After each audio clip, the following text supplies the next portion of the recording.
Now, the regional conflict, viewers, has reached a critical flashpoint with Iran launching its largest retaliatory strikes to date. And the United States, well, it's issued an unprecedented evacuation order for thousands of its citizens across the Middle East. That's right. Big news breaking first on NDTV here. The US has issued an unprecedented evacuation order for all its citizens across the Middle East. Not only does the US Embassy in Jerusalem will be closed today, and all the personnel at the US Embassy in Jordan have also been temporarily evacuated. Meanwhile, the UAE Ministry of Defense has reported defecting 174 ballistic missiles and 689 drones. I'll go back to my colleague Aditya Raj Kaul, who remains to be with us.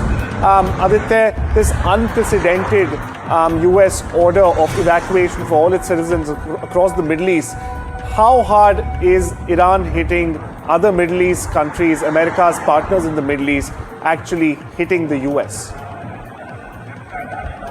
Well, certainly the US is taking all precautions that are necessary. There's a statement that's been issued by Marco Rubio, the US Secretary of State as well, on the US interest across the Middle East. They will do evacuation as are necessary in these areas. But currently, there is also a standstill situation with several airports that have been shut, many airspaces also shut in the region. And the US embassies are a direct attack. In fact, now I'm hearing reports of embassy, the US embassy that's been attacked in Riyadh as well. And these are very important developments that are coming at this hour. Of course, the US Trump administration is trying its best to secure its staff and diplomats across the Middle East. Right, Aditya, but let's just listen in to US Secretary of State Marco Rubio, where he says the hardest US attack is in fact yet to come on Iran. Aditya, just be with us. Meanwhile, listen in to what Marco Rubio just said. The United States is conducting an operation to eliminate the threat of Iran's short-range ballistic missiles and the threat posed by their Navy, particularly to naval assets.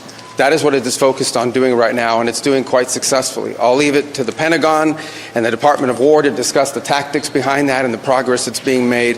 That is the clear objective of this mission. And so the president made the very wise decision.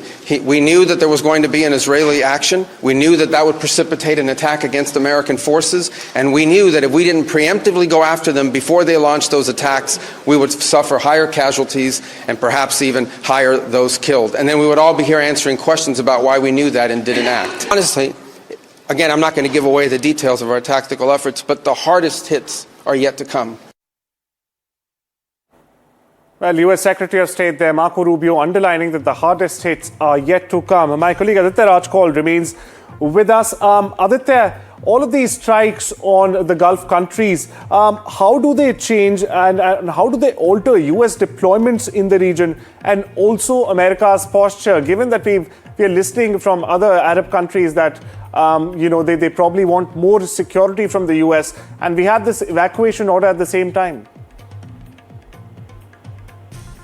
Well, certainly evacuation order has been there, and there is a strong presence of the U.S. Armed forces and their deployments and assets also all across the region. So at this particular stage, we'll have to wait and watch what course they take as of now. But certainly the worst isn't over yet, and that's why the U.S. is now jumping to protect U.S. interests and particularly U.S. diplomats and staffs all across. So as of now, the big development certainly is that there is a statement that is coming from Marco Rubio and the Trump administration to secure their diplomats, but also a fresh warning against the Iranian regime, asking them not to target and use missiles, against the U.S. interests in the region, or there will be far worse consequences for them.